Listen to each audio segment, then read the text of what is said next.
Welcome everyone to this first episode of a special 2-bill episode of This Is a Revolution, your weekly, and this week, twice weekly, RevPro podcast. I'm joined by Mr. Dave the Mark as always. Dave, how are we doing, my friend? I am good. It was a tremendous weekend. I'm very happy. Very, very happy. It was How are you, my friend? It was a tremendous weekend. I'm very, very tired. Yeah, it was quite the weekend. I'm just tired, mate. 3 days of wrestling in a row, 3 days of consistently hitting over 16,000 steps every day. Lots of walking. It was great fun. Really, really great fun. I wish I could do like an extra day or two of it, like ceasefire at the beginning, probably. But it all costs money, doesn't it? Costs money, costs time. Like, do you know what? This is the first year since we've done the all-in weekend, or the Forbidden Door weekend as it was this year. This is the first time where I've just done RevPro and I've not done anything else. Mm-hmm. And I really enjoyed the fact that, because obviously RevPro is the one I'm invested in, it's the one I care about. It's my main event, and then each other year I've gone to the AEW show afterwards, just shits and giggles, really. And this year I was like, no, I'm not gonna. I'm gonna have the day at home, and I'm so glad of it because I left the weekend on my personal peak.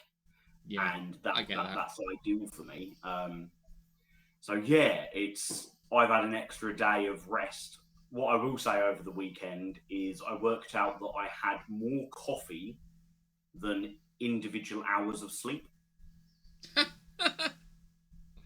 Oh, that is. So if anybody spoke to me over the weekend and I was bouncing, that's ADHD meets caffeine.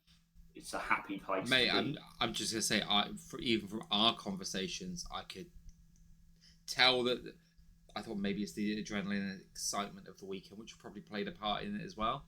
But definitely, even by your standards, you were very alert and with it this weekend. I was sitting in my hotel room at midnight, eating a Subway because I needed some food on the way back home from the show yesterday. We went for a lovely Thai meal in the O2, and it's this place I've looked at all the time. And the one thing the wife said to me before we left was, I don't want to go and just get burgers every day, which I get that. Burgers are one of those things that after you've had a couple, you just want something a bit different. And we both like Thai, but she really likes a nice Thai restaurant. And I thought, you know what? Most people in the O2 probably aren't going to be going in this Thai restaurant. They're going to be going for the burgers. So we went in and had a meal in a restaurant that was basically like 3 other tables in there. And it was lovely because it was one of the only ones that had actual proper air conditioning in it. So we went to have this lovely meal. It was great. And it was just by the entrance as well. So yeah, it was great fun. We made a day of it. I spent more money on my 2 meals that I had over the weekend than I spent on my hotel. Simply for the fact that I was like, well, I've saved money by going cheap and cheerful. I need a bed and a shower.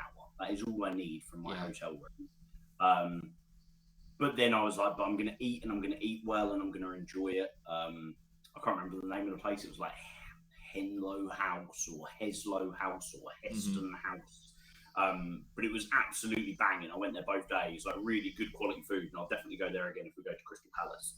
Nice. And it was clearly a popular place to be because it was just full of the Basement Jacks fans who were there for the festival, the music festival that was running over the weekend. Yeah, nice. So it had a really good vibe, and it wasn't wrestling overload. Yeah, that was nice. So I could sit quietly in a corner with a pint and some food and sort out all my content for the weekend, which consumed me. That was important for us because obviously the wife, she loves coming with me. She loves enjoying the weekend, but she wants to have a bit of a switch off from wrestling as well, which I get, right? As much as I love wrestling and all that sort of stuff, we want to have that switch off. So we did a spoons breakfast on Saturday morning, I think. And as we were walking back up on Saturday morning, we saw this nice little coffee shop. Saw it was open early, and we were like, right, let's go for there for breakfast. because we knew we were going to have a decent sized meal at the O2, and it was lovely. Although a cinnamon bun, a croissant, a smoothie, and a chai latte came to more than 2 spoons breakfast combined.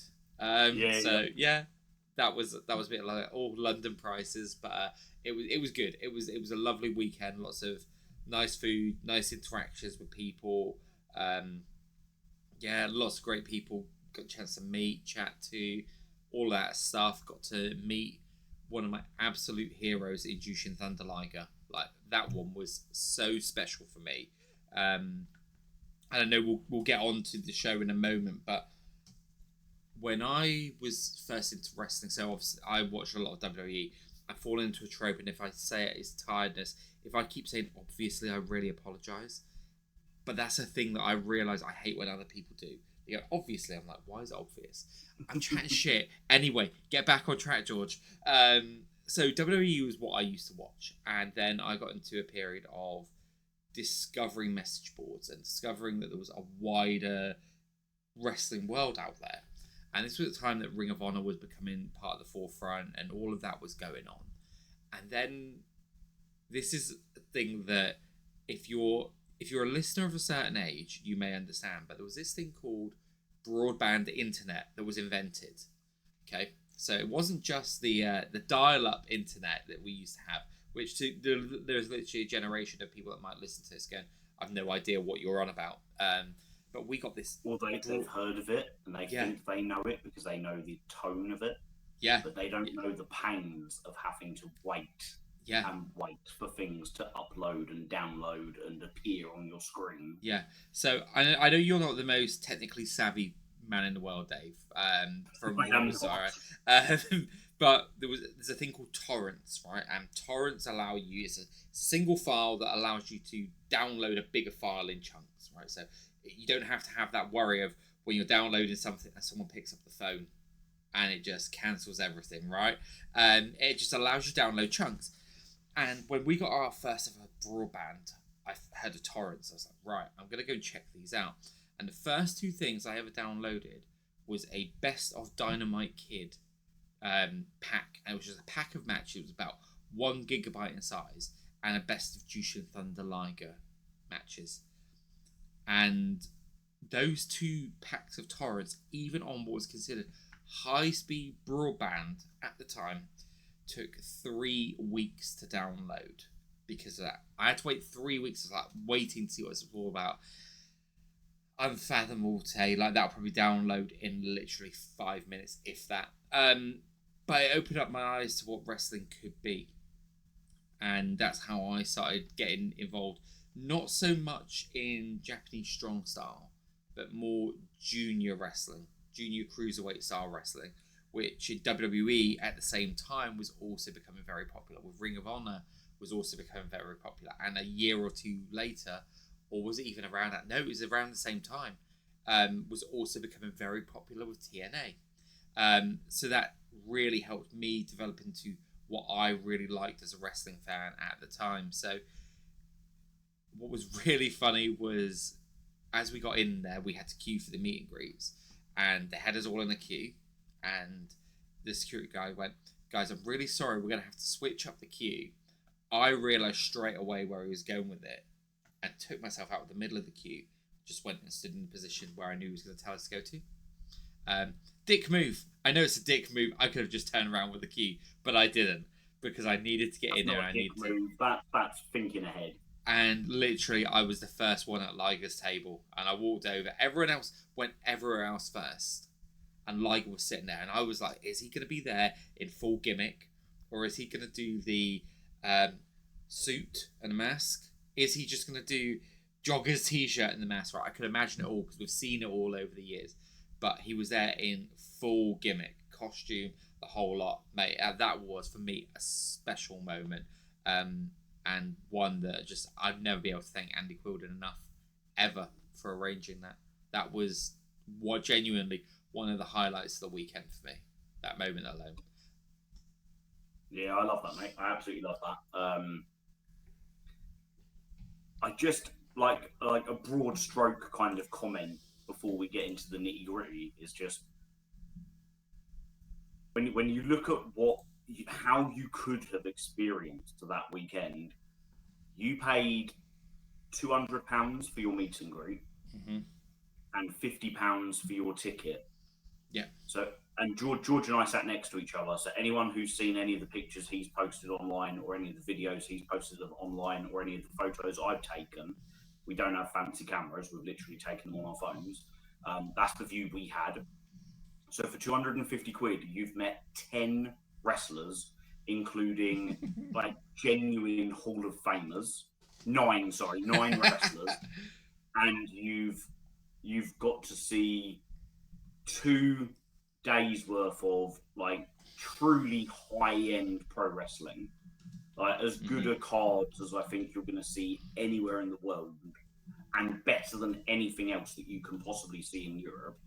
Yeah. And the amount you've paid for that is, well, I mean, it's like an entry-level ticket to WWE's Birmingham taping of Raw tonight.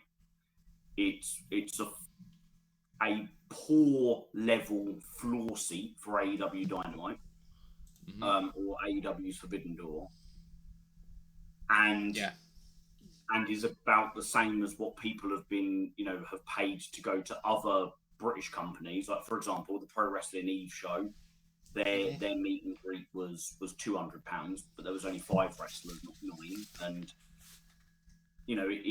it just goes to show that there really is value for money, especially for the people that they don't feel the need to pay the premium to sit front row. Front row is always going to be a premium. There's only 40 seats, and they're the guaranteed best seats in the room.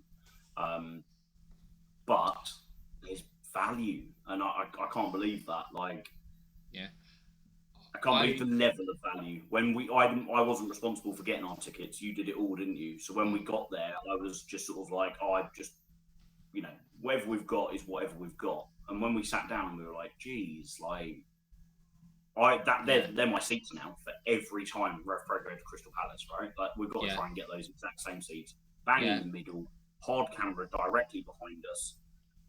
It literally felt like the wrestlers were performing to us, right? Because we were effectively where the camera is. Look at some of the pictures we got, right? I don't know about you, but the amount of pictures I got where the wrestler is literally, and they're not looking at me, right? Because they obviously played to the camera. It looks like it, doesn't it? It looks like they are literally staring into your soul. Because I'm not gonna lie, mate. At times, I had to look away, because at times when Francesco was doing her ring announcing, it felt like I was making eye contact with her to a degree. It made me feel uncomfortable, because I was just like, this is awkward. But they were great seats, and we've had similar ones before. I think it was a row further down and more like a couple over, and we loved them. But I was like, I thought I had the right section, but this time I thought I got too far over, because when you look at the map, we look like we're shifted across slightly. But when I sat down, I was like, holy shit! I feel like we ripped off RevPro. I genuinely do. Honestly, I made a joke of it on Twitter and put out the costs of what we got for the costs that we paid. So I didn't do the meet and greet, so I just paid my £50, and I got my 19 matches, including, every title being defended, with wrestlers that I've never seen before, in one-on-one contests that I've never seen before, with people that I never thought I'd get to see again, in Shibata, in Tanahashi, even in Kyle Fletcher and Speedball Mike Bailey. Once they go to the big promotion, like an AEW, you're like, oh, we probably won't get to see them again. I recognise the fact that I'm never going to get to see Eddie Kingston in a RevPro ring again. I'm probably never going to see a John Moxley in a RevPro ring. And whilst they're kind of still working some independent promotions, there's always that hope. But when they make the decision that it's no, I'm just going to stick to AEW now, which Eddie's done, and I believe Moxley's done in terms of UK promotions at least. It's something. So then when you get people to get Tanahashi on his retirement tour, he didn't. There was no need for that, right? Because he's doing one last UK date. It was yesterday, and it was in the O2. But to do an extra one for RevPro, think it just, again, it highlights how highly regarded RevPro and Andy Quildan are for these wrestlers. Yeah, because isn't Tanahashi's retirement tour? He actually has done 2 dates on a retirement tour for RevPro, I think. Yeah, because of Doncaster, I'm pretty sure that was after it had been announced. And it was after his announcement. And so that could easily have been the final one then. It's just, yeah, I feel really, really blessed. And it was an absolute privilege to be a part of it. And Portchester Hall next. Can't wait. I know, mate. Look, I'm not gonna tell Andy Quildan or give anyone at RevPro any ideas how much I would have paid for those seats at Crystal Palace. Because look, I'm gonna keep trying to get value for money as much as I can. But yeah, those seats were something else. I really enjoyed just that alone. It helped me feel really invested in the show. And before you and I came on, you asked about my experience with AEW, and I said that since coming to RevPro, it's really changed the way I consume wrestling. And I didn't get it at first when you used to tell me that. I just didn't get it. Now I really do. And I find it is much harder because it's much wider scope, bigger rooms, whereas RevPro is really nitty gritty, intimate. Like you've got to look at everything. Yeah. Global Wars UK, Dave. Yes. Okay. So, Dave, I'm going to ask you a question before we get into a review. Now, I think what we're going to do to anyone who's watching and listening, sometimes we like to bounce around the card a little bit. We won't be doing that on this review. We're going to flow through it because part of the things that we liked about the show, I think, was some of the pacing and all of that sort of stuff, which makes it a bit difficult to talk about when you're bouncing around the card. But over to you, Dave. First of all, just tell me your quick highlight or how you felt about the show in terms of just the impact of it overall. For me, the best paced RevPro show I've ever been to. Nice. It was RevPro show number 91 for me. Global Wars was, and from start to finish, I'm very, very nervous whenever they do more than 8 matches. Yeah. I always think when you go above 8 matches, something's going to suffer and something's going to disappoint. And for one match, the crowd are going to fall flat. And for Global Wars, there was nothing like that whatsoever. The pacing was perfect, like to a T. And it was for me, a celebration of RevPro's past and their present, knowing that the following night they were going to celebrate the present and the future. And I really, really loved that. It was spot on, mate. Absolutely spot on. Yeah. You know what? I would agree with you on that. I left that show thinking, like you did as well, because we obviously talked a little bit during the show and we talked about the pacing. When I'm at a big event, when I talk about a big event at WWE and AEW, for some reason, a lack of interval doesn't affect me. I don't know why. It just doesn't. And at a smaller show, it does. I know why. I now think I do know why. And I think that's because of the way I connect with it. I connect with it on a much more emotional, much more visceral level. And that takes it out of me. So I need that time to recuperate. That sounds like a silly way of saying it. And that's where the pacing really comes into it. So I was with you. Best paced RevPro show I've ever been to. It started pretty much on time as well. It finished slightly early, but none of it. Just to peel back the curtain, we had a little bit of debate in terms of how we were going to present the times on social media, as to were we going to say finish at 10 p.m. 10 p.m. on Friday, finish by 10 p.m. or finish approximately 10 p.m. Because the fear was, if we say finish at 10 p.m, people will then be disappointed if it doesn't finish at 10 p.m. If we don't say the word approximately, what if it runs like a couple of minutes over? But there was never a chance of it running over. And to be honest, if it had run over, you'd be like spent, because that's over 5 hours of wrestling. Yeah. yeah, it was. I clocked it. It was 9:15 that it finished. Yeah, I thought it was around that sort of time. And then also, like, the fact that everyone's on merch after the show, and you don't. By the time everybody gets out of the building, it's probably more like 9:30 or exactly, 10, or for those that hung around a long time, like closer to 10 o'clock. And I think that's. I feel like it finished at the perfect time, but look, I know it's probably a bit of recency bias in there, but I think in terms of consistency across the card, in terms of quality of matches, in terms of what we just said there about pacing, all of that good stuff, could quite possibly be the most complete and top RevPro show I've ever experienced live myself. Because even High Stakes 2024, which had the higher highs, I think, with Oku and Ospreay 3, I think the rest of the card was a fun, very good card. The quality and consistency of the rest of the card here was leagues above that.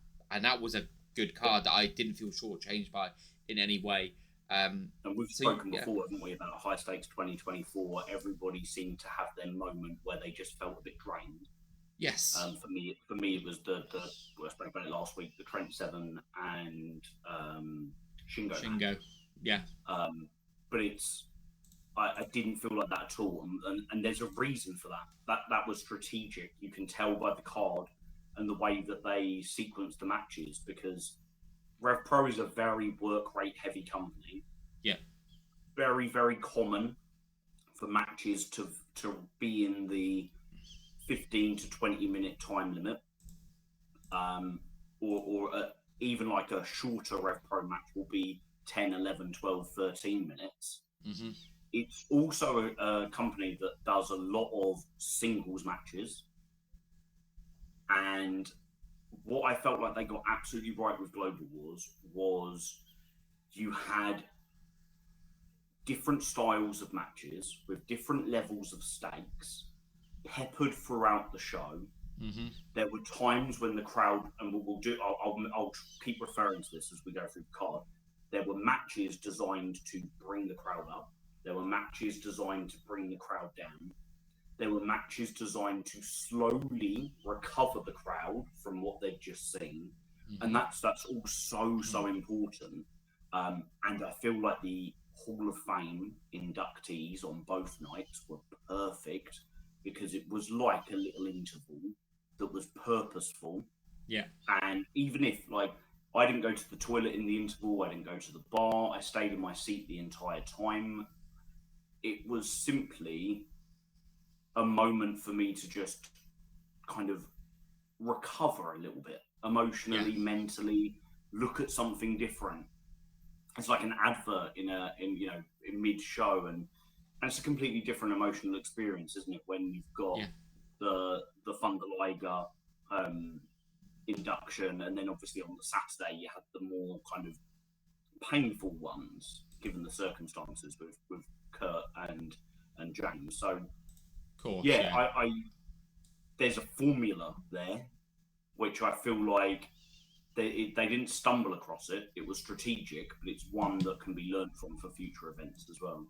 I would agree, mate. So look, let's start off with the top of the show.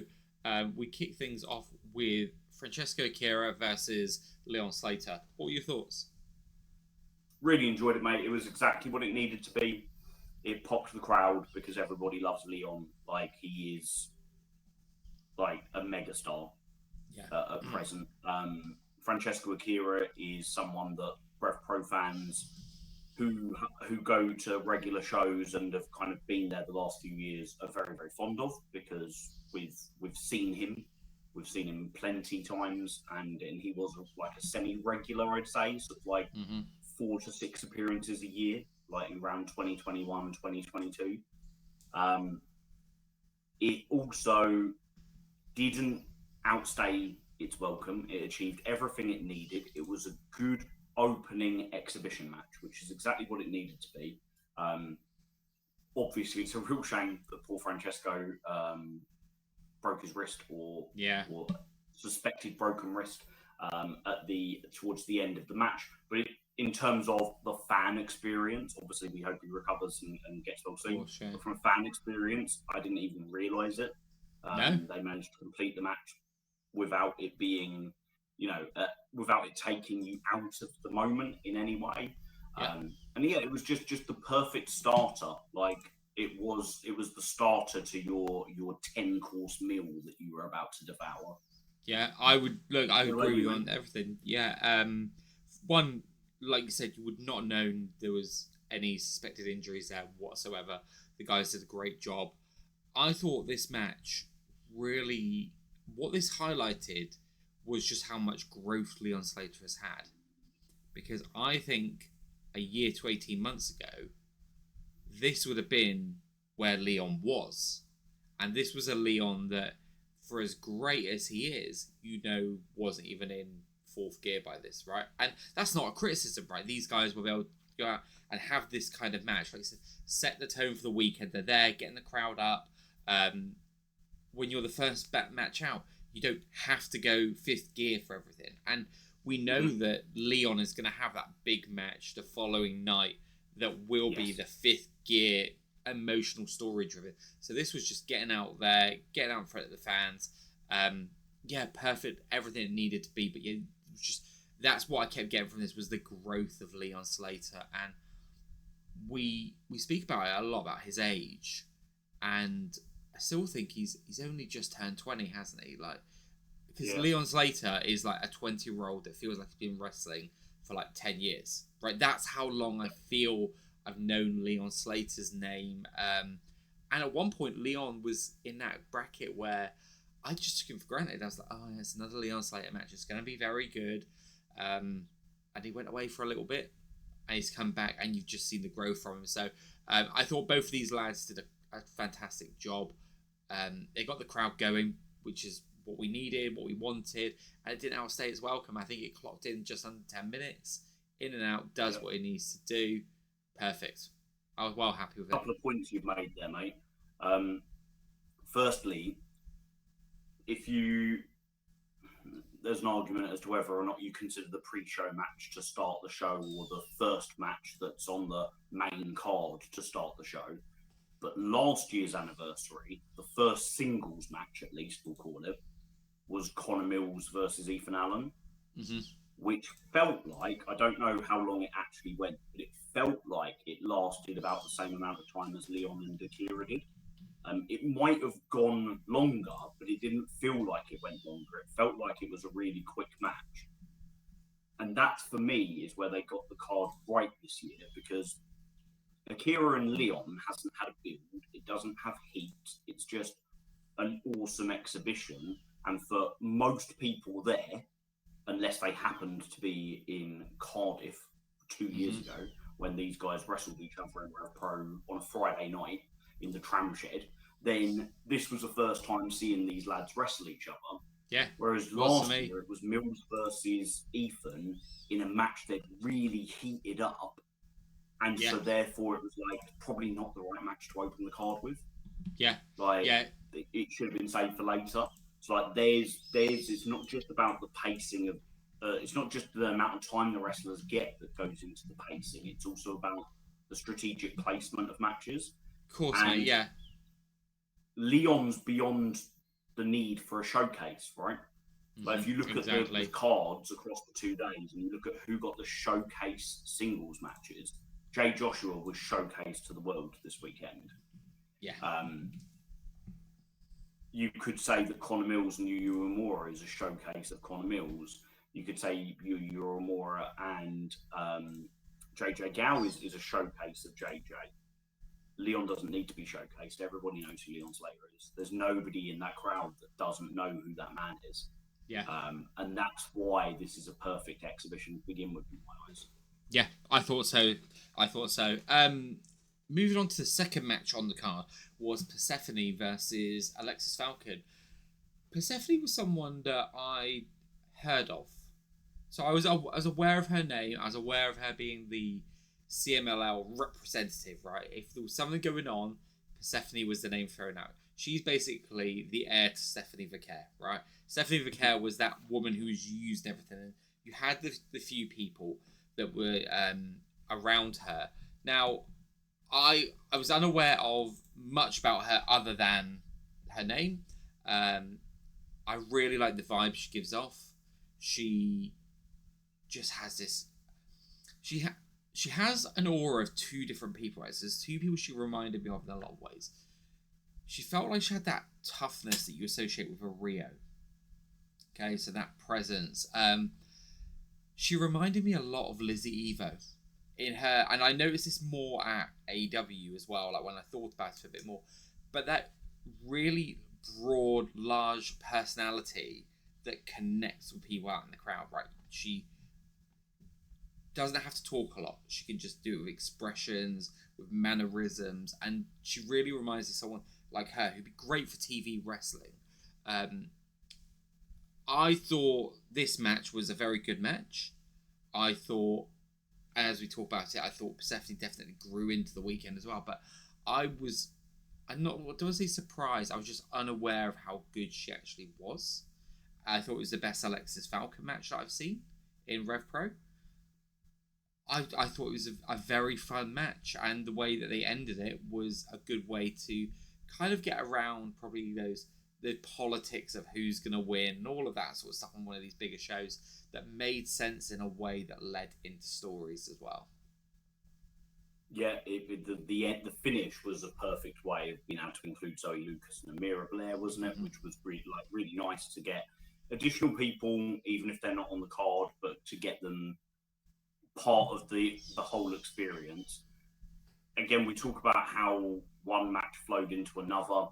Akira and Leon was very athletic, and it was very, good guy versus good guy.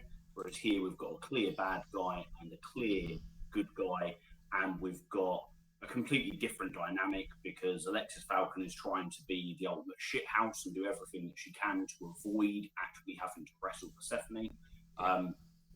And again, it was by the time we were like 3 or 4 matches into the card, you're like, blimey, we were like halfway through. But it's felt like it doesn't feel like it at all.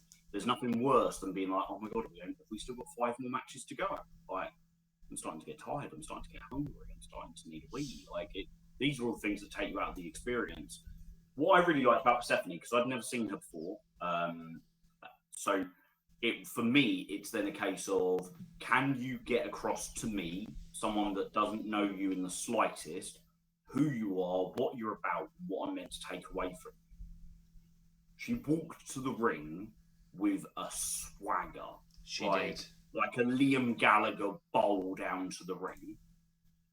She got in the ring. She got up onto the turnbuckle.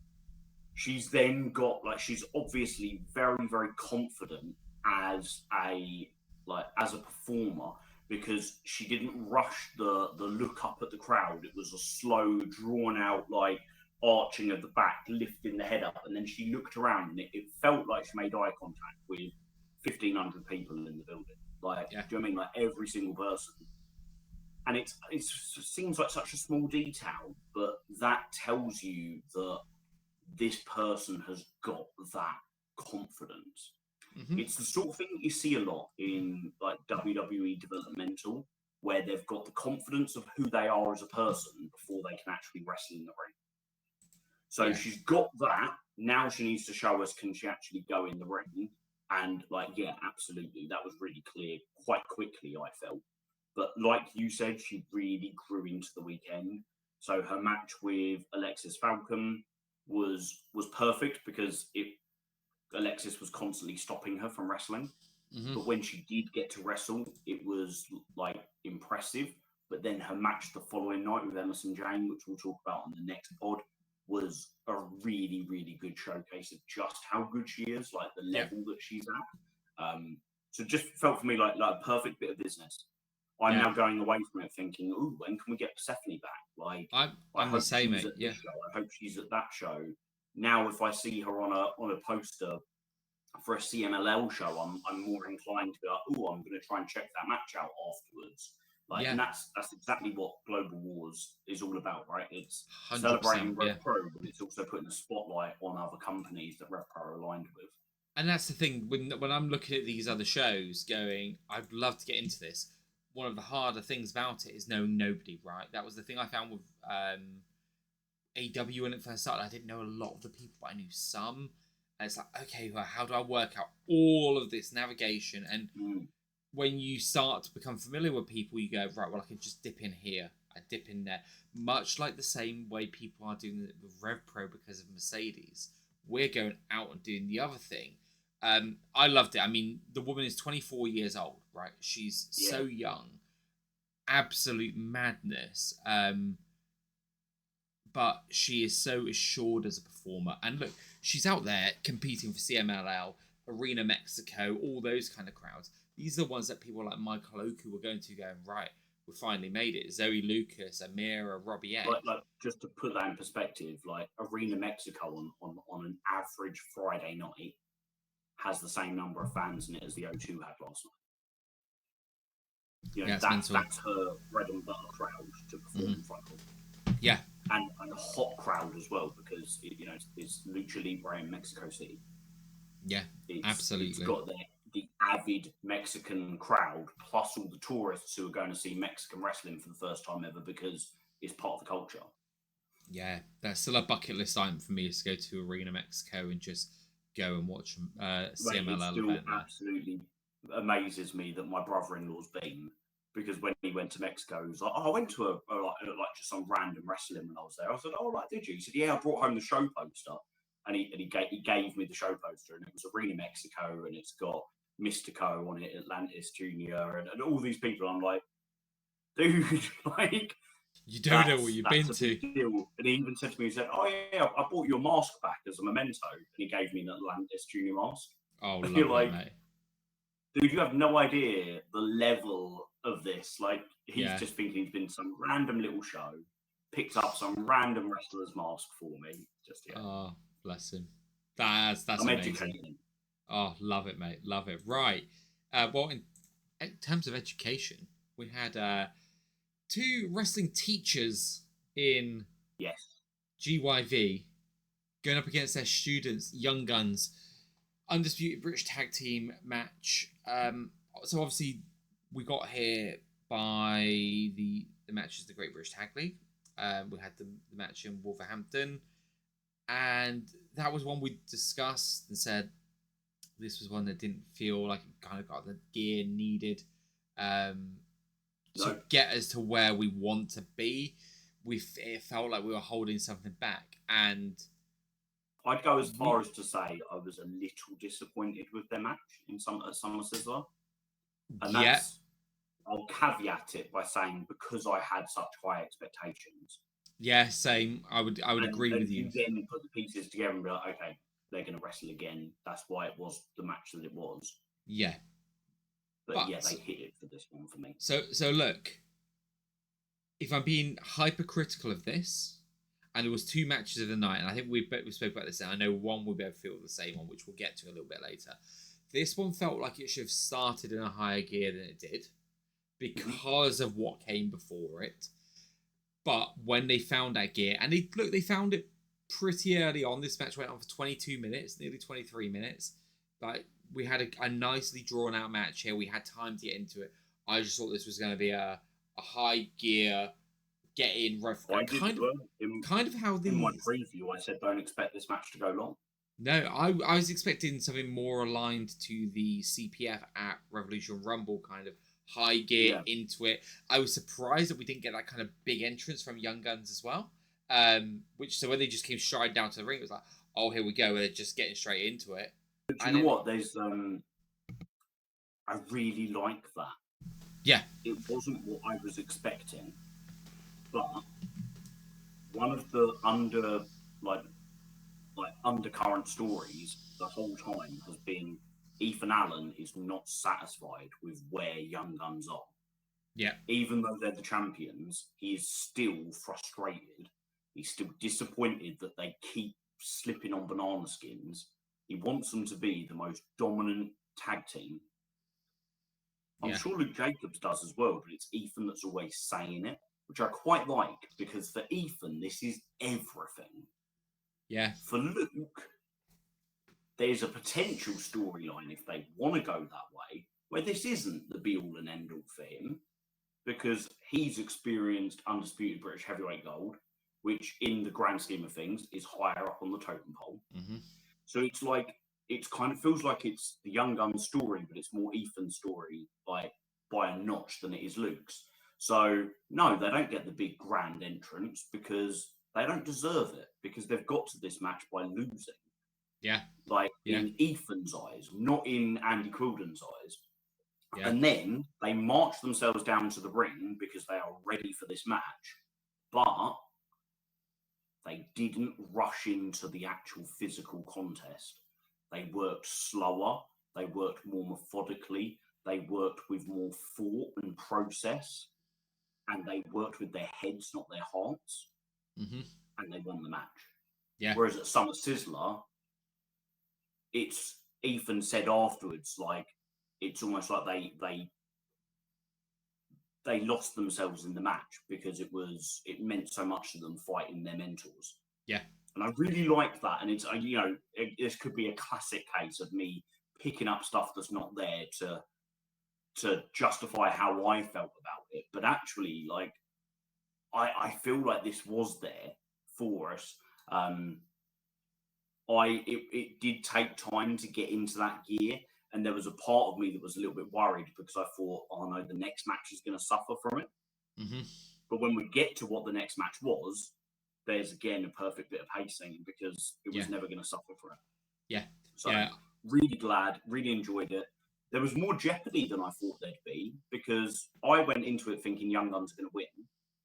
But chatting to people like over the weekend, there were a lot of people that were kind of like, maybe GYV win it. Maybe we get the GYV tag title run. Maybe this is part of the Young Guns story. So definitely some biting. I felt it around in the crowd around us. The few people bit a few near falls me included, which is exactly what they're trying to achieve. So I was definitely in that camp, mate, because I was in this to go, nope, Young Guns are definitely going to win this. This is the moment to get that win. They've secured it, and it was excellent work from, and look, I'll get onto a bit with Ethan in a minute, but it was excellent work, especially from Luke, because Luke did something that he's probably not done since his transition to more of a heavyweight style of wrestler, and he played babyface in peril across that entire match. He got his ass handed to him, didn't he? He was the one getting it, and Ethan, and look, this is where we talked about that storytelling, right? What you were saying there. This was probably by design because Ethan is the one not satisfied. He was the one chomping at the bit to get in. Luke was the one taking everything, or the majority anyway. And Ethan was the one that eventually got the hot tag from Babyface in Peril, who'd got his ass handed to him, Luke Jacobs, which I thought was great. It just subverted expectations in a way, like you said, when you were at the top of the mountain and these other guys are at the top of the mountain, there's usually that one clear person who's going to take the pinfall, right? If that team do lose. So when it was the other way around, top 3 matches of the night for me, this one. 100%. Yeah, in my top 3 matches of the night, I just thought they did really, really well in making you feel like a title change could happen. And I loved the very last bit that we saw in Southampton. We saw the Young Guns eventually giving a hand to GYV and getting their asses handed to them. GYV refusing the handshake and just going on their merry way. I thought it was a big statement win from Young Guns in a tag title reign that, quite frankly, is probably my favourite since I've been paying attention to RevPro as close as I have been over the last year and a half. Oh yeah, this is we're back to Sunshine Machine's first run as tag champions for how important the tag championships feel. Yes. I always felt a little bit sorry for Greedy Souls. I feel like they did a great job of carrying the belts, but they didn't really have the teams around them. Yeah. So there was lots of like, team comes in, gets beat, goes away, team comes in, gets beat, goes away.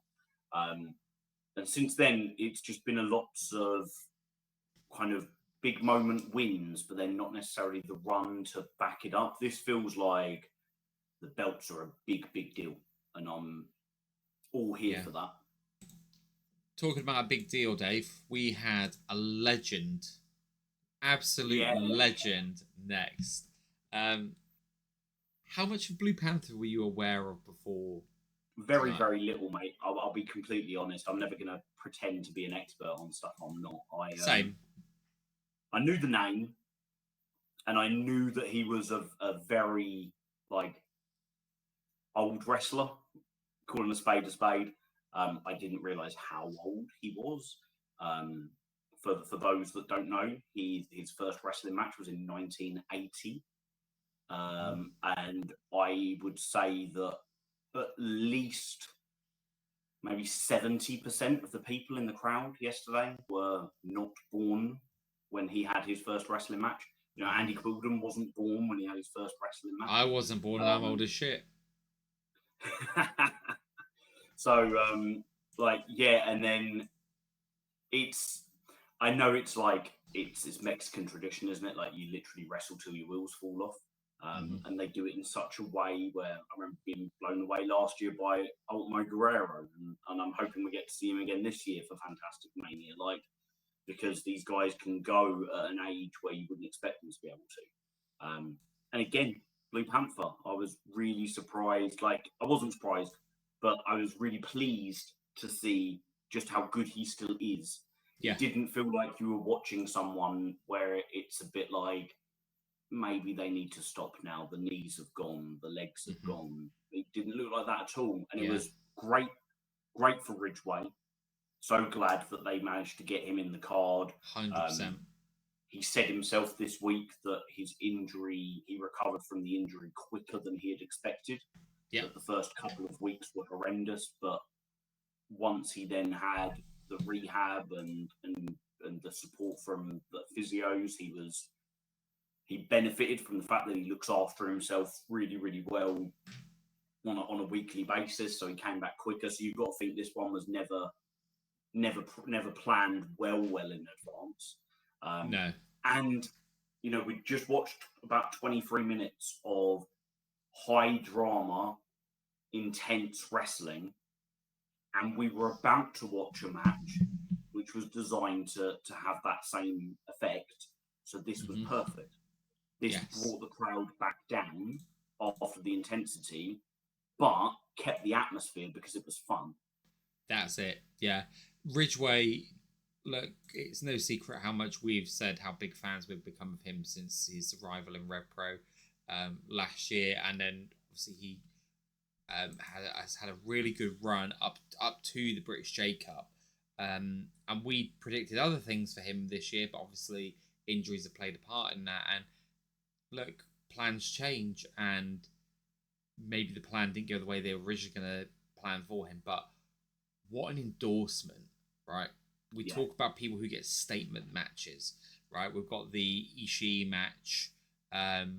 We've got the Mercedes match as well. There, this is the Yuya match. Bonafide legend. It allowed Ridgeway as well. So first of all, I was genuinely surprised Ridgeway got the pin. Or got the win, sorry, I should say. It's very easy to say. So easy to not have him go over, right? Because it would have done, yeah. Because legend just come back from injury. He doesn't. Yeah. Ridgeway is the sort of person that can eat defeats really well. Yeah. Same with Robbie X, and sometimes that goes against them because they're so good at losing. Yeah. And they don't lose any of their kind of that aura word. Yeah.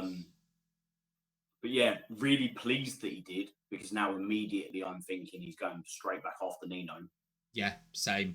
I love the end as well with the taking off the mask.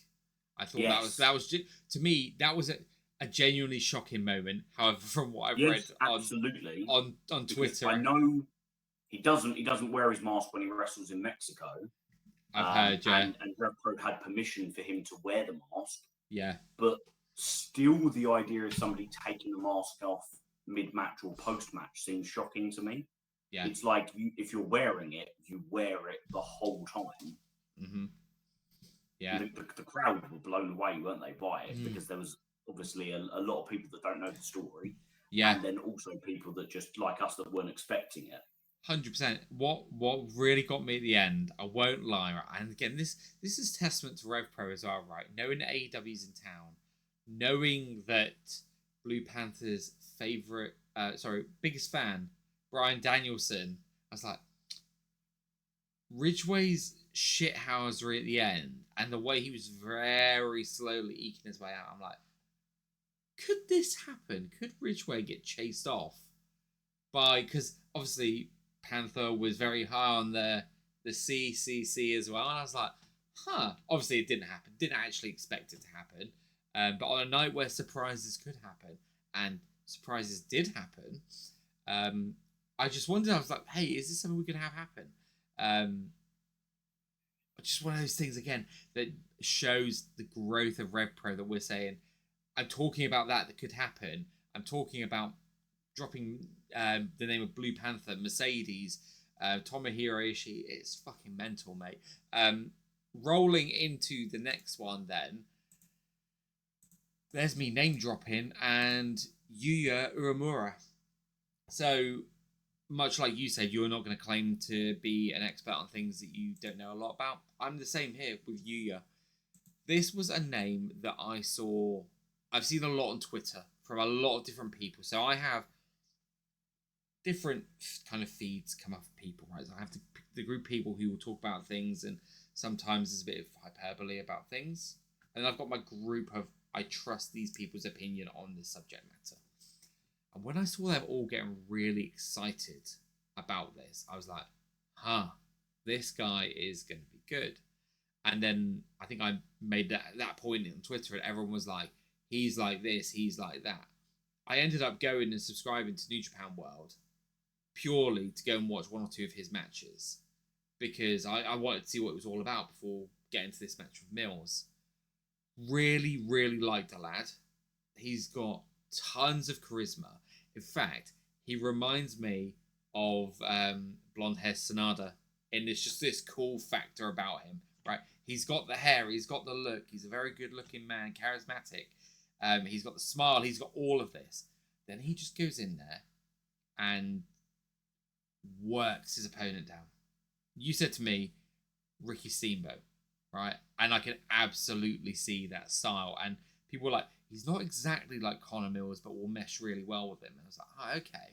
So at first I was expecting, is he more of a striker? Is he more of a technician? And it felt to me like he didn't necessarily thrive in one of those particular areas.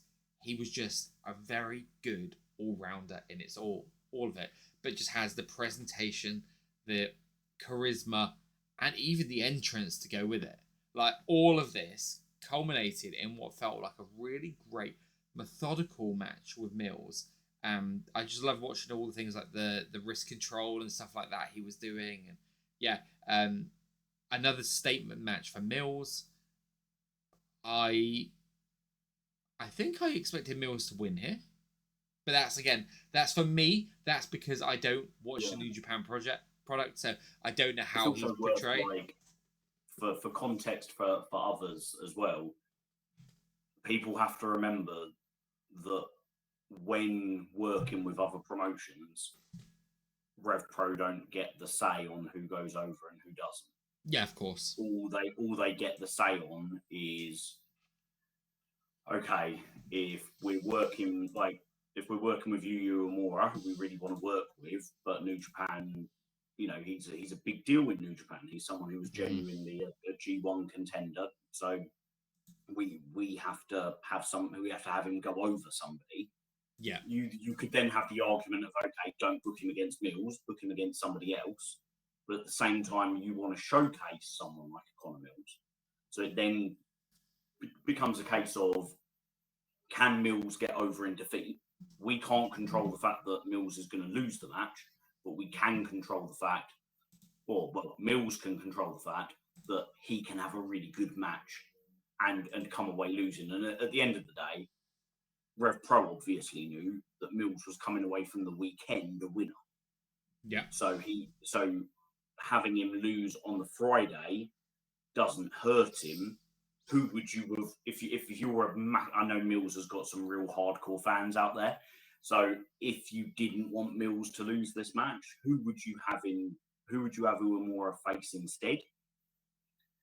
Or and accept the fact that Mills isn't on the card? Or would you rather not have Uemura and Andy go back and say, okay, we won't have him then if he can't lose. Who can we have that can lose? And we end up with Mills versus Yoshinobu Kanemaru, or Mills versus someone further down. Bearing in mind, New Japan don't like their wrestlers losing. That's why they have so many multi-man matches. It's you're gonna have to go right down either in age to the young lions, or you're gonna have to go up in age and say a Yuji Nagata or Togi Makabe. These guys can afford to lose regularly, but at the same time, they're of an age where they don't want to travel the world to wrestle for RevPro. They've been there, done that 10 years ago. So there's lots of politics that go into it. I will say I do feel like the match could have gone another gear up. I feel like it got to 4th gear, but it didn't get to 5th gear. Agreed. But I'm also mindful of the fact that it was in 5th spot of a 9-match card. If you have the match in 5th spot go to 5th gear, it can make it harder for who comes later. And Friday felt like it was more about showcasing Jay Joshua than Connor Mills. Connor doesn't need it as much. I literally heard people around me being like, "Oh, do you remember that match with Zack Sabre Jr. when we were here last time?" And that you're like, "Yes, these people remember. 18 months on, they remember that amazing match he had." Yeah. I felt like it was a really good match that, again, benefited from the fact that the crowd had the fun of the previous match, and then did it go from this into the Hall of Fame induction? I think it did go into the Hall of Fame induction. I was trying to work out where the Hall of Fame induction happened on the card. Or was it the Athena Mercedes moment? Do you know what, mate? Let's talk. Should we just go into the Hall of Fame now? Because I can't remember exactly where it was. But now feels like a good time. It was one of those segments, wasn't it, where it was they can put this in wherever they want, really. Yeah. So it's just a case of getting it right. You don't want it going on too early, because it's like going into work for an 8-hour shift and you have your break after 3 hours. Yeah. You've still got 5 hours to go after your break. You want to put it in at the right time so that nobody gets exhausted. It felt spot on for me. And it was a lovely moment, wasn't it? I thought it was a lovely moment. I thought I really loved everything about it, right? So the video package, the graphics, the graphics were spot on. The graphics are very, and I don't mean in a way it's a copy, but just inspired by the WWE Hall of Fame graphics, which I think is one of that company, for as much as there's things I say, they're not keen on how to do things, I think their presentation of stuff is genuinely very good. You can't and knock it, especially around the Hall of Fame.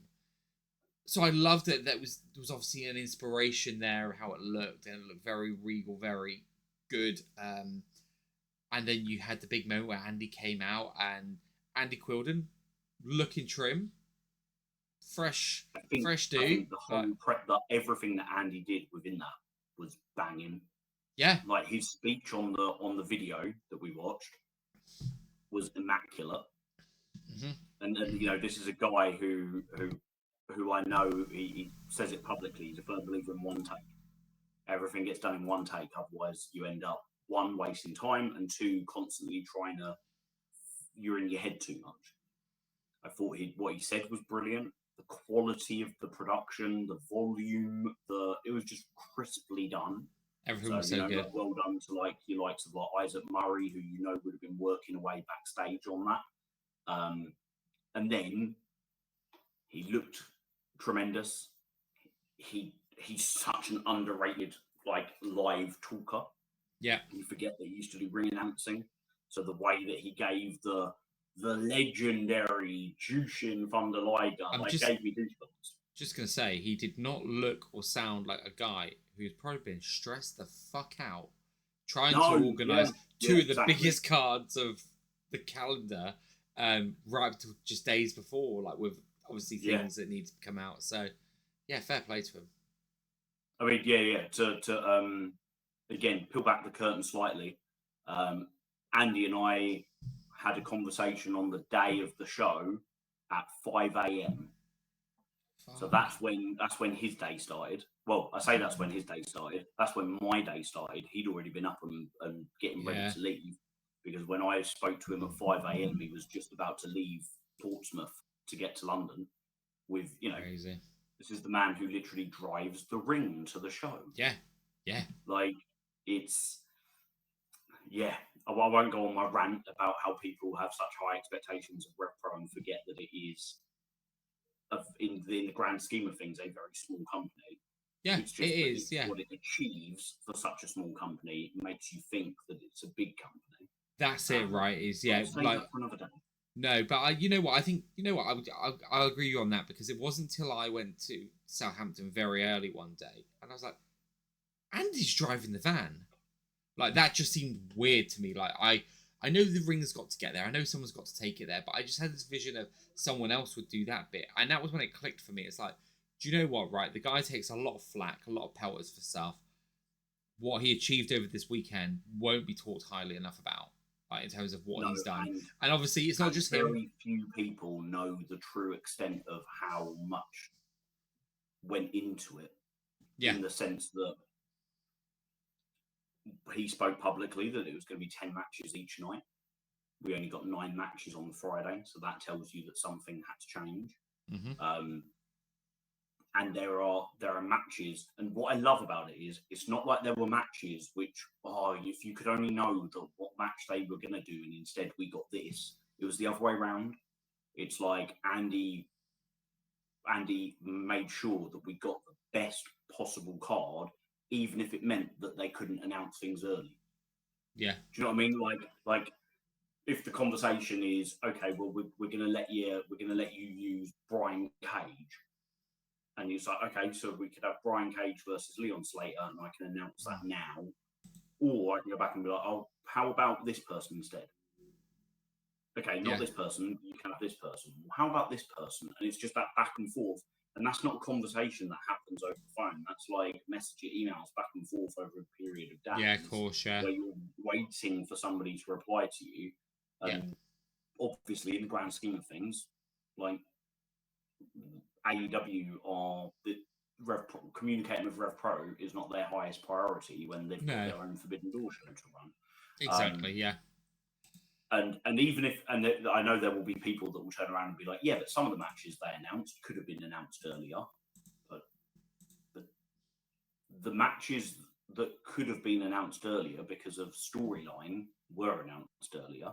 And if you think other matches could have been announced earlier because they didn't play into storyline, that probably tells you that wasn't originally what the match was going to be, right?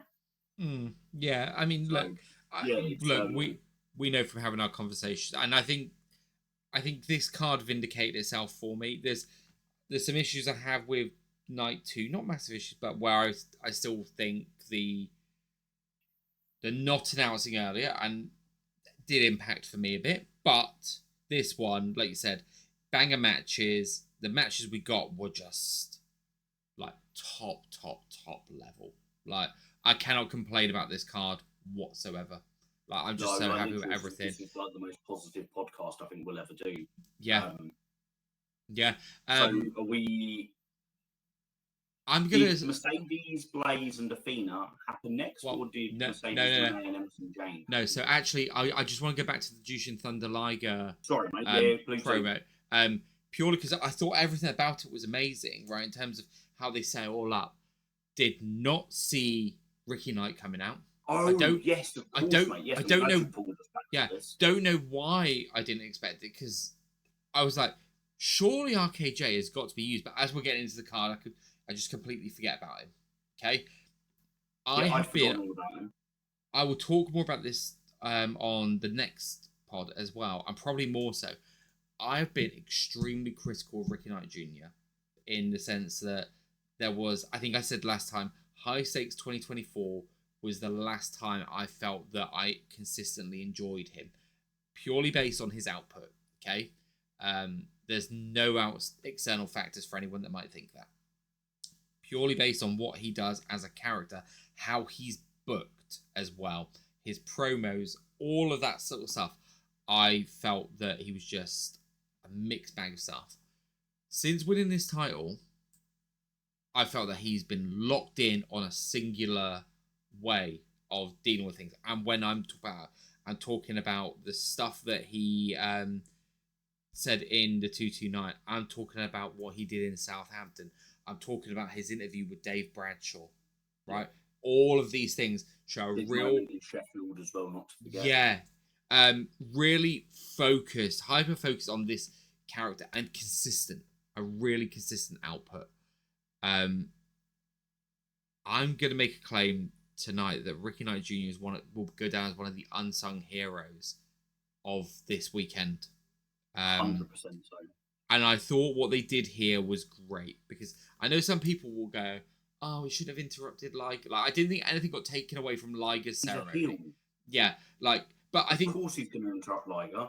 I think he gave us Liger getting physically active.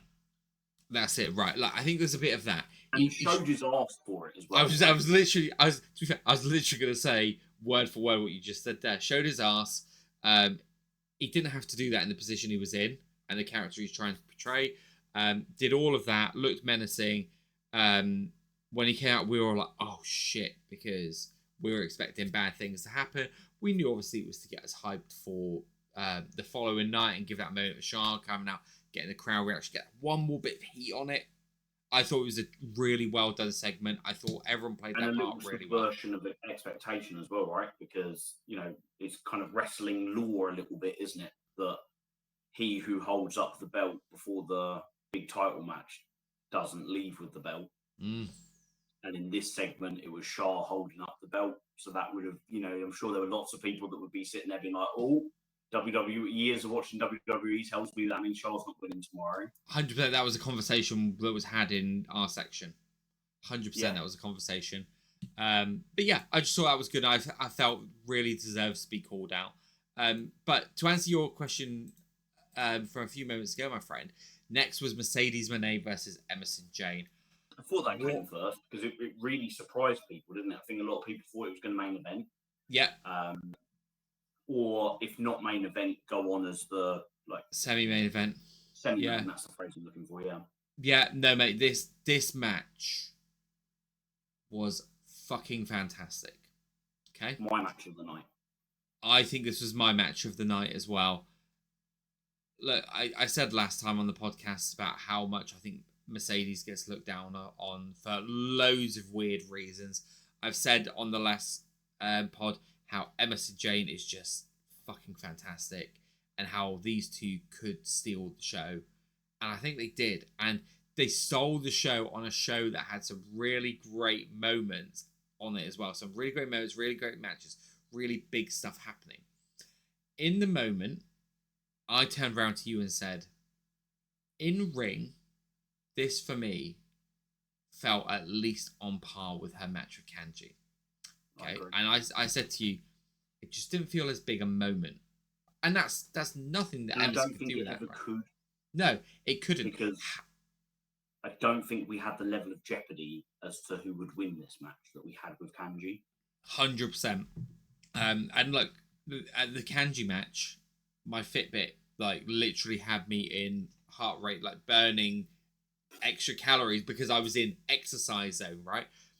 But I've thought back on this, and I think we did have the atmosphere, just in a different way.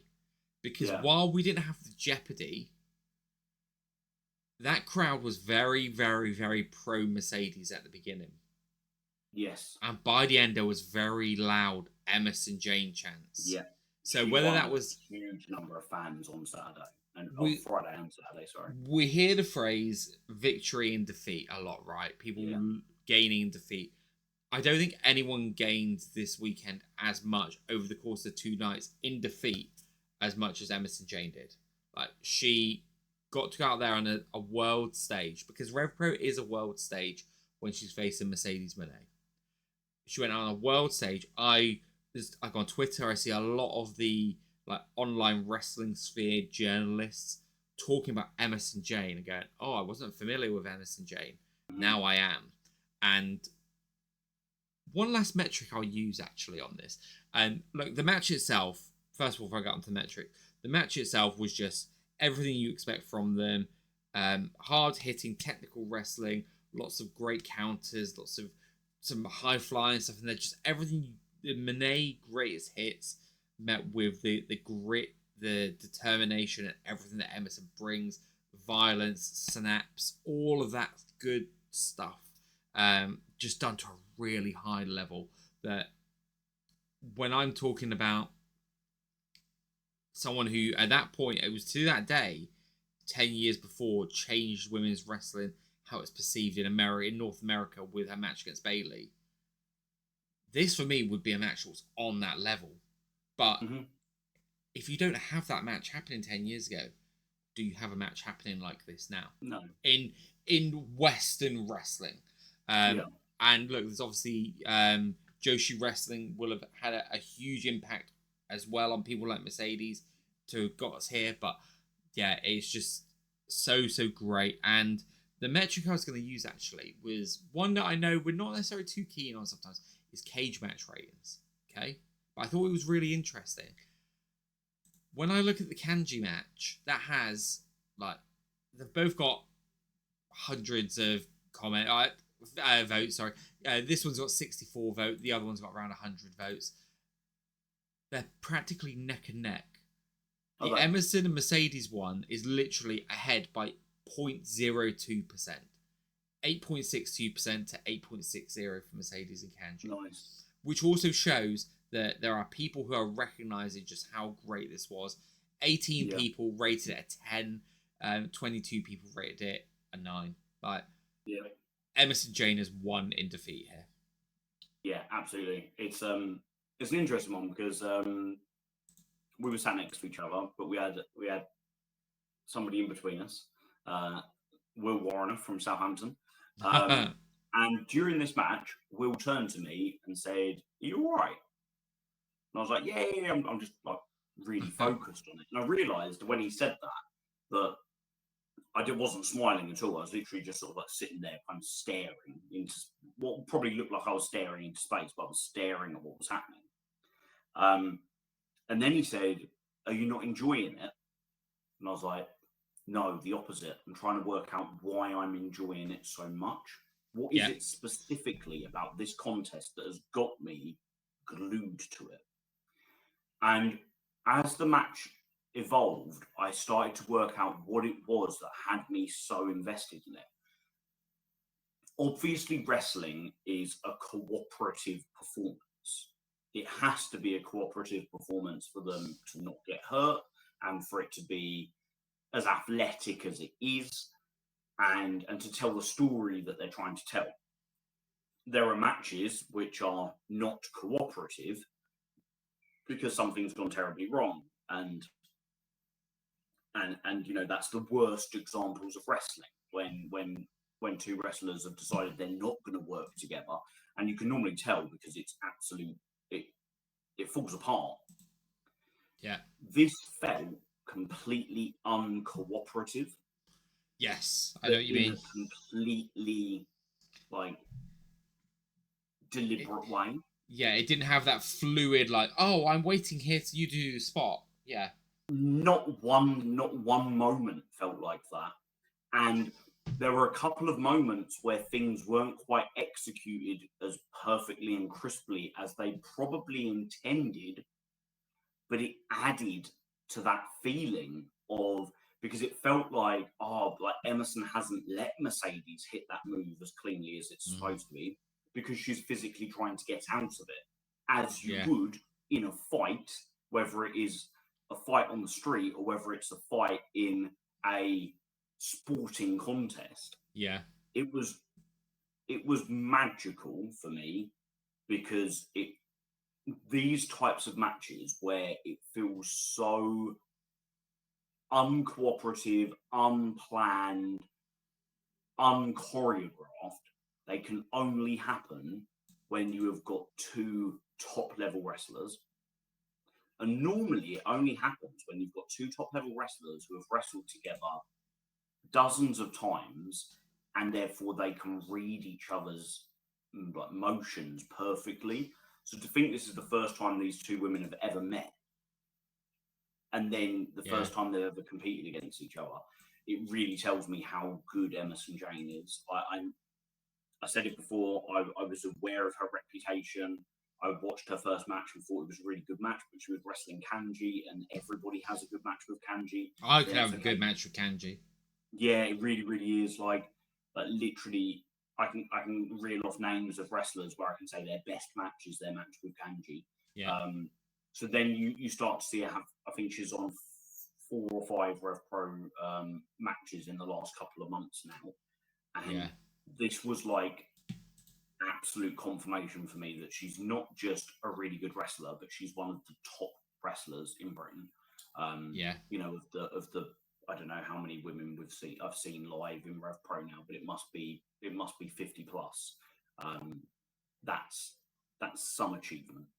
I would have to go and actually do like a proper sit down and write them all out. I would think this probably makes my top 10 matches of the year so far. It's in mine. That's how good it was. It was just 5 matches from this weekend made it into my top 10. Wow, I haven't seen your updated top 10, so I need to check. It's almost like recency. There's no recency bias, I don't think, when it comes to my top 10, because every single show and every single match I watch with the same lens, I'm always there live. Mm-hmm. I always get similar vantage points. I judge them by the same different kind of. Yeah. I'm watching, literally thinking about all the same things, and it's very much about how they make me feel as a fan at the moment, which is why I don't go back and watch them back anymore. Okay. Yeah. I judge them. It's like I've made my decision by the time I've walked to the car as to where it goes in the top 10. And as I was watching this, it was like, this is 100% going in there. I think it's at maybe 7 or something like that. Yeah. But to put it in perspective, the Great British Tag League final, which I thought was excellent, didn't make it into the top 10. The GYV and the Young Guns didn't make it into the top 10. Leon Slater versus Michael Oku at High Stakes in Doncaster lost its place in the top 10 because of matches like Emersyn versus Mercedes. Yeah, what praise that is. And look, if people are sitting here going, why do you guys not truly pay attention to cage match with everything? It's because when you've got people like Oswald who rated this a 6, saying it was technically decent, but just such a generic wrestling match that felt nothing watching it. And look, this is sort of thing where as well we say today, like Dave and I, we talk about things on the pod saying that at times we could both see matches really differently, because sometimes there is how you feel being there in the moment, there is how you feel watching on TV. This was just one of those ones that being there felt like I was there for a special moment in RevPro history. I was so glad to have been there for that match, and I would have been gutted to not have been. Leading us on to the next match then. So, this was at the point where I think just before this, we were looking at each other and we're going, what time is it? You're like, it's only, I think at this point, you're like, it's only 8 o'clock, or it was something like, I can't remember what the time was exactly. I remember it being that there were 3 matches left and 2 hours left. Yeah, so that must have been just before the Mercedes match. Yeah. So we're like, you obviously said there must be something coming, and then Francesco's getting ready to do her thing, and Mercedes Blaze comes out and strides to the ring with purpose. And what's going to happen here? I felt this was also really interesting timing, because we were just talking about Mercedes Blaze literally a few moments before that. And Dave was putting over technical wrestling and speaking very highly of Mercedes Blaze. And then she gets a microphone and she does, in some ways, what was just very much generic challenge, right? I am better than everyone here. Send someone out. Right, it serves its purpose. I did not expect this one whatsoever. I'm gonna peel back the curtain a little bit from my side. I heard the music and I was like, I know that music. I know it's someone big. I can't remember who it is, and I had to wait for Athena to pop up on the screen. Me too. I really enjoyed this. Athena has been one of those wrestlers that when she's in WWE as Ember Moon, and even in AEW, I really struggled to connect with, right? Every time I've heard her on interviews, she's so awesome. Like, genuinely seems like a really great person, really creative, love of the business. But when she's embodying a character, there is just lots of things that made me go, I can't connect with you, and I don't know why. That night, I connected with her so much. I thought her character work was on point. I thought she was really fun. This was basically used as a way to give us a surprise, but to further a Ring of Honor match, right? That's what it was for. Yeah, it was to hype 100%. It up. 100%. But it was a way of doing it that made sense within RevPro canon, because you've got Mercedes Blaze there. This is definitely a Tony Khan moment rather than an Andy Quildan moment, isn't it? But it's like 100%. It's as Andy says all the time. I'm happy to do business with any company in the world as long as it's mutually beneficial. Exactly. So, and look, this was right, yeah. The RevPro audience having a Ring of Honor show promoted, and we get Athena and Mina Shirakawa and Billy Starks.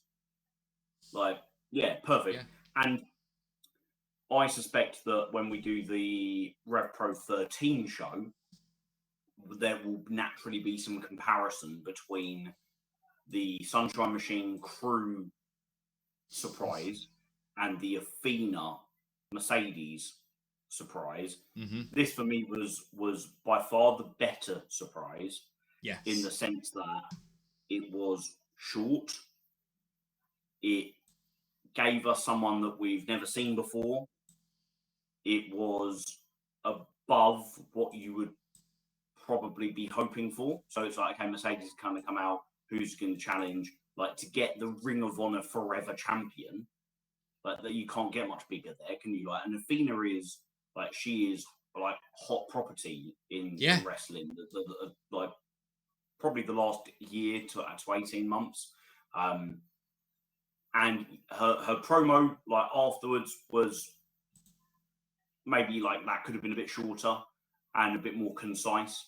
But at the same time, it worked like the Hall of Fame ceremony did, because it gave you just a time to catch your breath again, knowing that we've still got Jay Joshua and Tomohiro Ishii to come, knowing you've got that big stellar main event to come. So yeah, I was really, really pleased with this, and kind of like a bucket list wrestler for me to be able to say, yep, I've seen Athena now.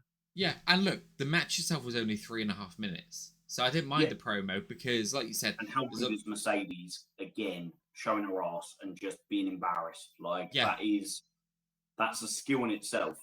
Yeah, 100%. And look, like you said, the promo, I found it fun. Like, it was fun. It was good crowd. Like, when you've got someone out there, and look, this was a prelude to what we were going to get in the main event anyway. Like, just fun crowd interaction. Everyone loved it. The only other place she's competed over this weekend or even showed up was at the O2 Arena in a match against Toni Storm. I was listening to the Fightful review of Forbidden Door today, and a really great thing that Sean Ross Sapp said was Athena is one of the top 3 most protected women in Ring of Honor and AEW history. It's Toni Storm, Mercedes Mone, and Athena, and we had 2 of them on a RevPro show. It was fantastic.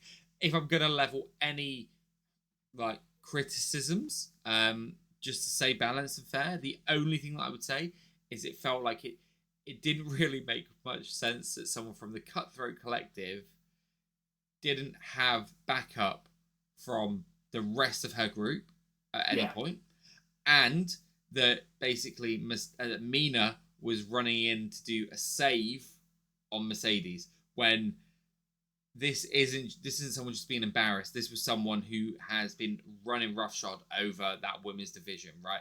And the Cutthroat Collective, you know, were a thing when Mina was exactly. Champion, right? Yes, so, like, exactly. yeah. So yeah, yeah. So that felt, but that's only fair that we say that, because that's the sort of thing I'd criticise another company for. But I'm gonna say I'm trying to think of, like, on the scale of the show, segment by segment, this was such a minor segment. Exactly, and that's it. Like, yeah, I'm happy. It's one of those things that I go, look, if I'm being critical, that's what I thought is the one bit about this. But what I'm also going to say here, and look, I know there'll be people, and I've had people say this to me on Twitter. I've had people say this to me, like just in person. Go, I don't know these people. Right? I don't know these people either. But I see the work they put in, and to get an opportunity to just be in there with Athena in that segment, right? 100%. Sometimes I'll let these little things slide because it's such also, minor consequence. The question I ask myself is, would the show have benefited if they didn't do this segment? Would the show have benefited if they just thought logically and was like, no, we can't do that because it doesn't quite make storyline sense for our guys? Yeah. No, like, it's absolutely fine. Exactly. If anything, Uemura and Zoe Lucas could make a joke in the backstage segments about how the fact that Mercedes Blaze was left high and dry because the rest of the Cutthroat Collective were getting their ass kicked by them from earlier on in the show. Yeah. Also, just, but I know we've already gone past that. I just want to say, I fucking love the scorpion kick from Zoe. Look, it didn't go as crisp as she probably would have liked, but she was in there in fucking cowboy boots and a dress. Like, fair play to her. And that spear by Uemura, I put it over on Twitter a few times. Like, you can see better and better every time. You can see how good she's getting. She is. I was really impressed with the one that she hit in Sheffield. Yeah. And this one was like twice as good. Yeah, and it was in a like, fucking. Wow, you've just taken something that was really good into something that's going to become synonymous with you. It was in a long dress as well. Like, in some pockets of wrestling, the spear is overused. So, like, it kind of feels like in WWE, lots of people hit a spear. But in Brit Wrest, well, especially in RevPro, I don't know if there are other wrestlers in promotions I don't follow, I don't see anyone hitting a spear. So this can be the thing that, like, Uemura does. Yeah. Like, this is her signature move as a singles competitor. I'm all for that. Yeah. Right. Dave, we're on to the last two matches now, mate. Tomohiro Ishii versus Jay Joshua. We talk about Aura, right? When Jay was coming out, right? So first of all, the amount of Jay shirts I saw was just unreal. Absolutely unreal. Like, I would go as far as to say, and I don't think this is hyperbolic, I think I saw more Jay Joshua shirts than any other wrestler. Oh, you 100% did. Like, more Jay Joshua shirts than Michael Oku shirts, more Jay Joshua shirts than Tanahashi shirts. You know, bearing in mind, like, Tanahashi shirts are available on on RevPro's website at merch at every single show. Like, everywhere you looked, and all the different colours as well. So it was like the fans of a sports team. Yeah. It was great, mate. It was so good. He came out, he got a big reception, and then we got into the match. And I said earlier, I'd say his reception was bigger than I expected it to be. Yes, which, like, really pleasingly so. And I recorded him coming out with. I love his entrance music. I think it's got so much presence. From the first time I heard it, I immediately was like, I get this bloke immediately. But when he came out, he didn't look in any way like a pretender. Do you know what I mean? Like, he looked like he deserved this spot. Bear in mind, this is second to last match on the card. The last singles match, you know, the headlining singles match, if you will. he didn't look nervous, but he did look like overwhelmed. And I want to kind of let's make that clear. Not overwhelmed by the moment, but more like overwhelmed with emotion at how much support he was getting. Yes. And there's just this moment where he just looked around, but soaked it all in, and it was like, I really felt that for him. Like, he has worked so hard for this. Absolutely delighted. And it wasn't my match of the night, but almost everybody that I spoke to at the show told me it was their match of the night. It was a top 3 match of the night for me, for yeah, sure. Absolutely, yep. I thought it was fantastic. It was my second highest match of the night. I think it would have been my second highest as well. The only other match on this card to get the top 10 as well. Yeah, I think you're right. I think for me it was also my second highest match of the night. I thought it was great. About, like, you know, like being objective and talking about the good and the bad and the things that worked well and the things that didn't work well. So I'll say now, the first minute, maybe 90 seconds of this match, I really didn't like at all. I didn't think it was right for Jay to be doing the soft chops on Ishii. Yeah. When he is like a knockout artist. Yes. And they got stronger, they got harder. They ended up being like Kawada style chops, where it was like each one isn't the hardest I can hit, but the sheer pace and volume of them is going to wear you down. It was just literally the first couple of chops took me out of it a little bit. It was like, oh no, that's not the match. That's not what this match should be. Yeah, I felt the same, mate. About 3 minutes of that, I'd completely recovered from it. And it was like, no, we are absolutely on track now. And it built and it built and it built. And it made Jay look like an absolute star. I would say it's top 3 Ishii matches that I've seen live. And RevPro has afforded me a lot of Tomohiro Ishii matches. Do you know what I mean? I think I'm in double figures. Yeah, I was going to say, you must be quite high up by now. Yeah, surely. Yeah. And when you say top 3, you're talking about the first Luke Jacobs match and Will Ospreay match. Yeah, like that's good going, mate. Yeah. If you're third in line behind Luke Jacobs and Will Ospreay, you're doing pretty damn well, aren't you? Yeah, I'm trying to think for myself what my Ishii matches I've seen are, and I don't know if I know I've definitely got 3, but I think all 3 of my my matches are against Luke. I don't think I've seen Ishii against anyone else. Oh, really? I don't know. I genuinely don't know. And I haven't got my spreadsheet to hand that I can just check. I don't know where I've saved it. So I was going to get controversial, and I think a lot of people will be surprised at, or just flat out disagree.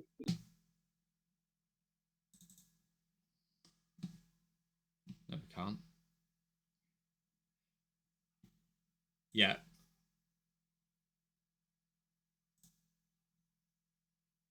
Interesting. Oh, of course it bloody was. Of course it was, Dave the Mark. Yeah.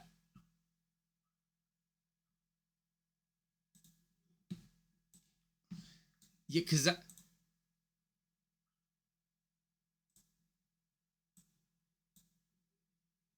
Yeah, fine. I get that.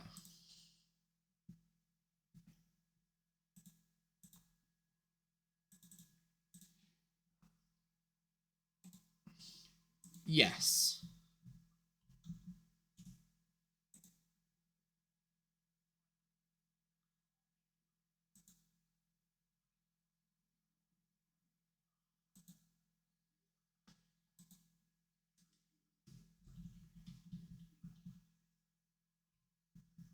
Yeah.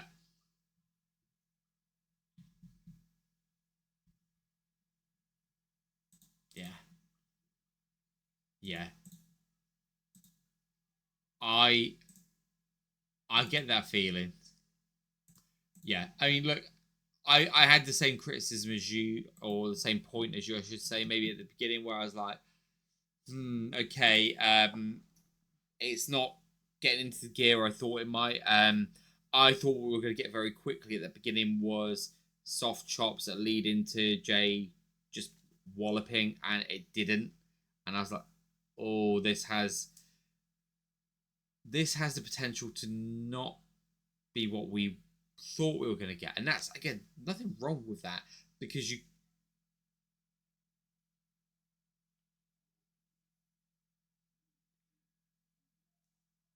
Yeah, exactly. It was a bit like...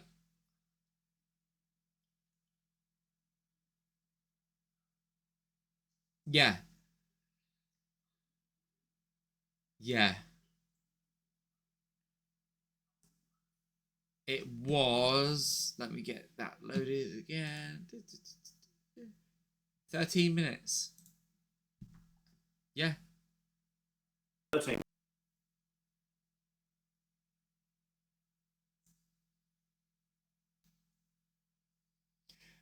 That's it, yeah. Yeah, and look, what Jay also has to work against, right, is that you've had two very different anniversary show matches for Ishii. You had the JJ Gale match, which was a good match, and then you had what some people were saying was the best match of anniversary weekend, Luke Jacobs versus Tomohiro Ishii. Okay, who in themselves, with two other matches to go with that, didn't find that same magic as that first night for whatever reason. But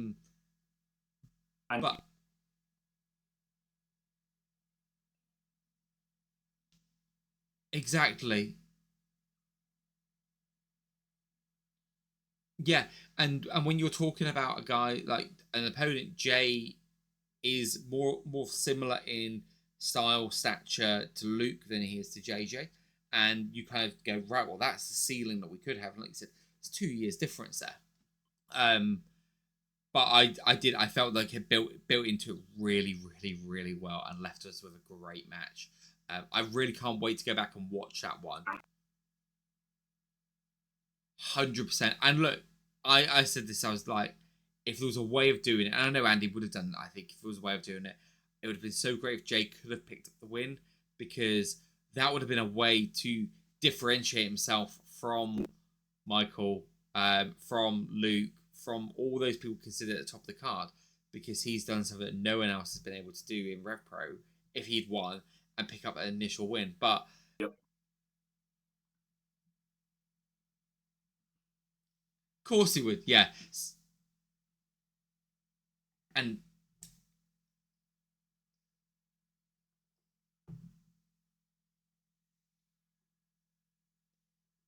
yeah,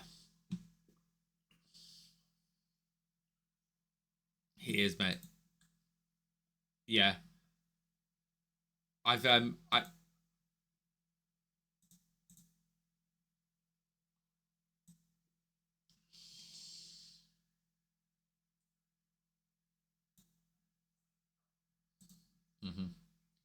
Yeah,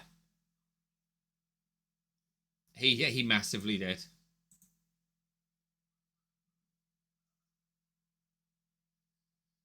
Exactly.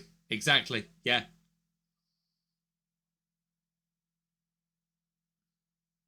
Amazing. Yeah. Yeah. Yeah. The yeah. He is. Yeah. One of the nicest guys in wrestling who deserves everything he's getting. Um, I've just checked. I've seen, prior to this one, 4 Tomohiro Ishii matches live. The trilogy against Luke Jacobs, and the tag match with Willow Nightingale versus Chris Statlander and Stokely Hathaway. Wow, what a random match that was. Right, and on to random matches, Mr. Dave the Mark. We are on to the main event, the All-Star Tag. Yeah. Fun. Yeah.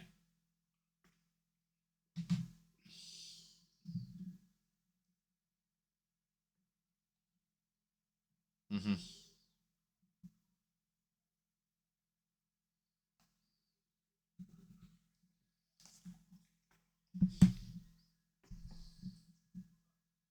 Yeah.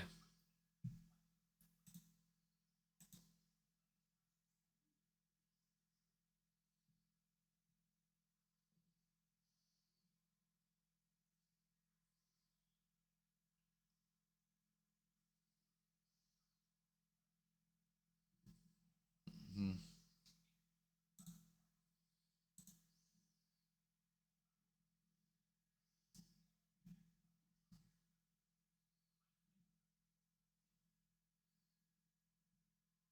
Yeah.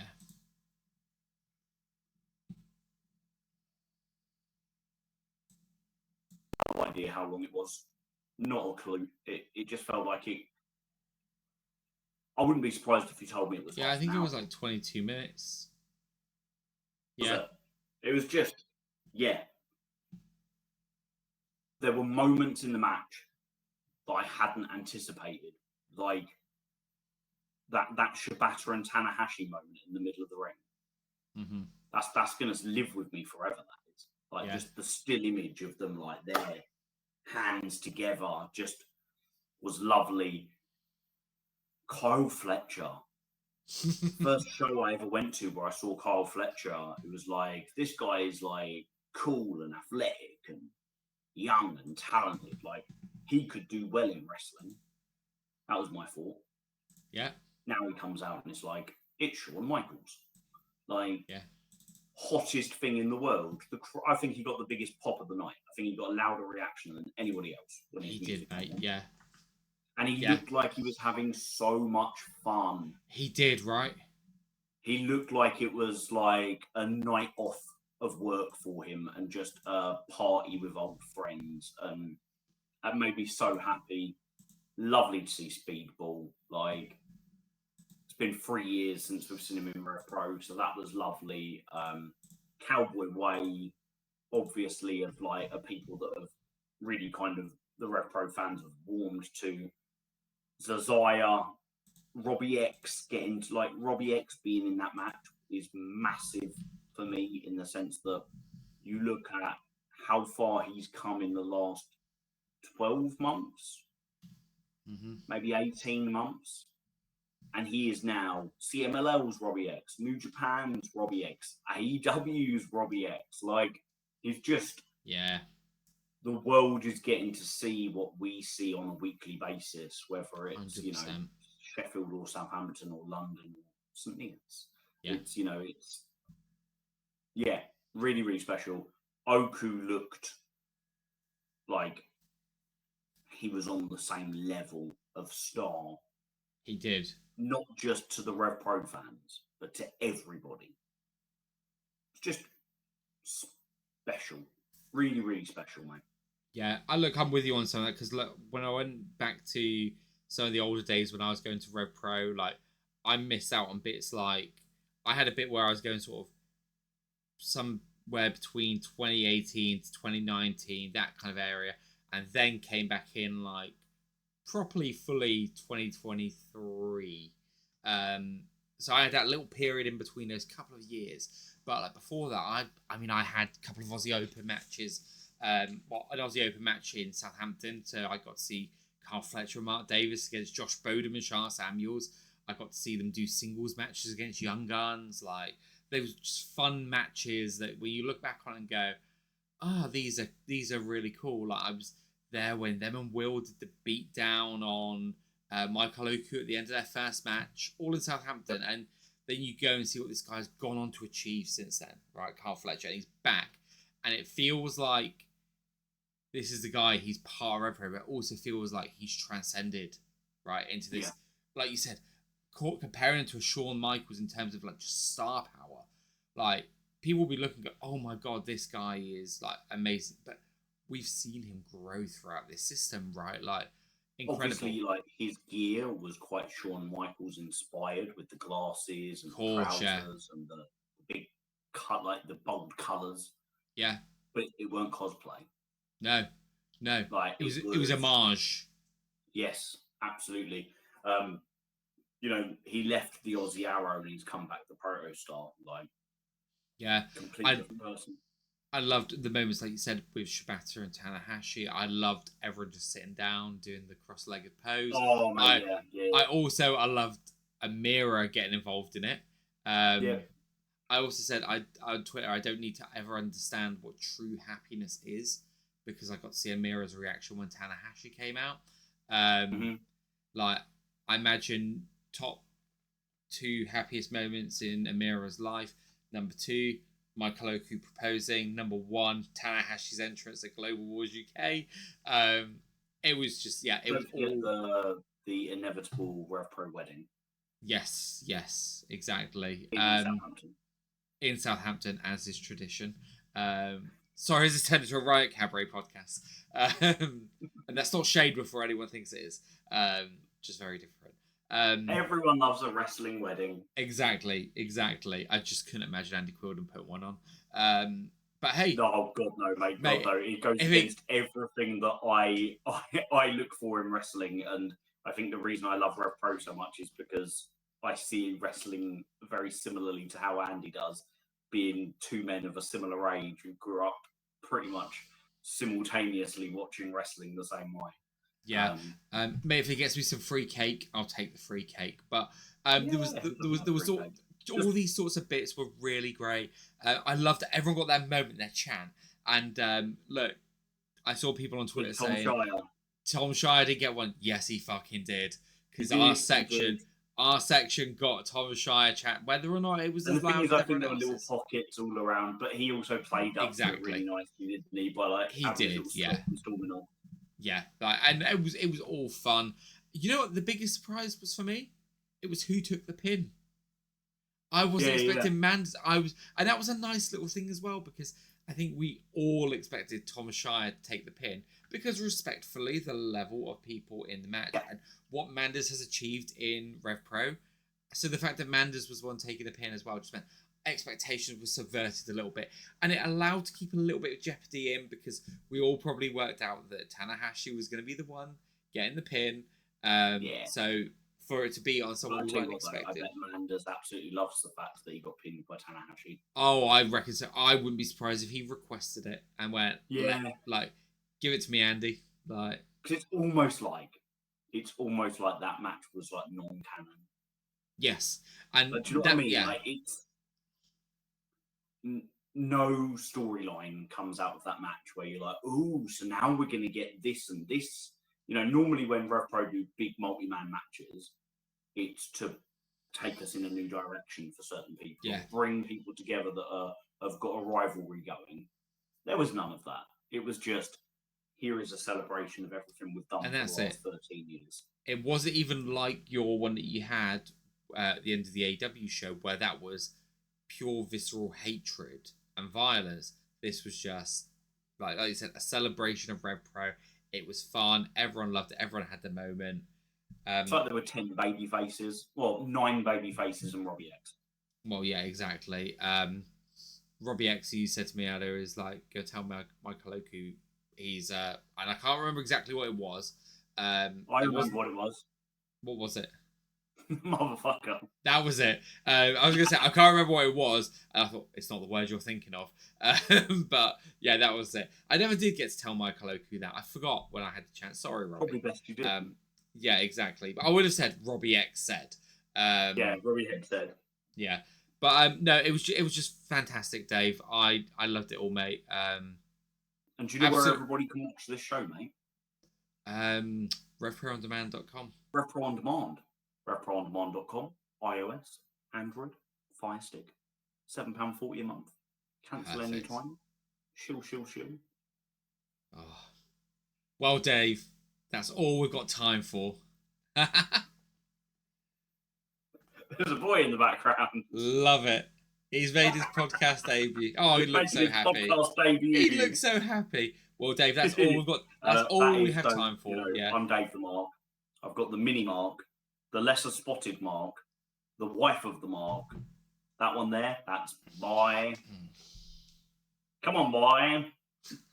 That is boy. Oh, right. Until next time, friend, we're out.